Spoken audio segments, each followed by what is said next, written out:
Good morning, I'm Peter Milios from the Finance News Network. The Dow Jones Industrial Average closed higher on Friday after a whipsaw session where it marked a fresh intraday record, and the tech-heavy Nasdaq-100 set a record close. All three major averages scored their seventh straight winning week. The Dow closed up 56 points or 0.2%. The S&P 500 has slipped 36 points or 0.01%, while the Nasdaq Composite closed up 52 points or 0.4%. The Nasdaq-100 ended Friday at a record close dating back to November 2021. Price moves may have been exaggerated by the simultaneous expiration of stock indexes futures and options, as well as options on individual stocks in the quarterly event known as triple witching. Shares of Costco closed up 4.5% after hitting an all-time high during the session. The retailer surpassed Wall Street's estimates for quarterly results and issued a dividend of $15 per share. As of Friday, the Dow was higher on the month by 3.8%.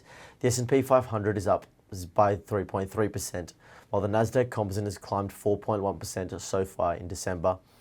The S&P 500 marked its longest weekly winning streak since 2017 and could still soon join the Dow with its own all-time high. The broad market index is less than 2% away from that mark, which was set in January 2022.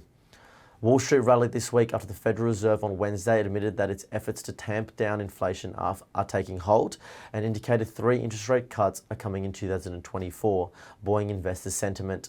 The November retail sales data that came in stronger than expected on Thursday, following this week's cooler inflation readings, added to hopes the Federal Reserve could navigate a soft landing.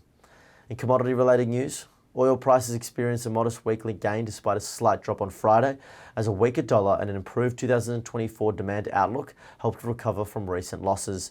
The West Texas Intermediate contract for January settled down 0.21%, while the Brent crude contract for February decreased by 0.08%. This marked the first positive turn in crude prices following 7 consecutive weeks of declines. Turning to US sectors, technology, consumer discretionary, and communication services were the only sectors that closed higher overnight. Utilities was the worst performer.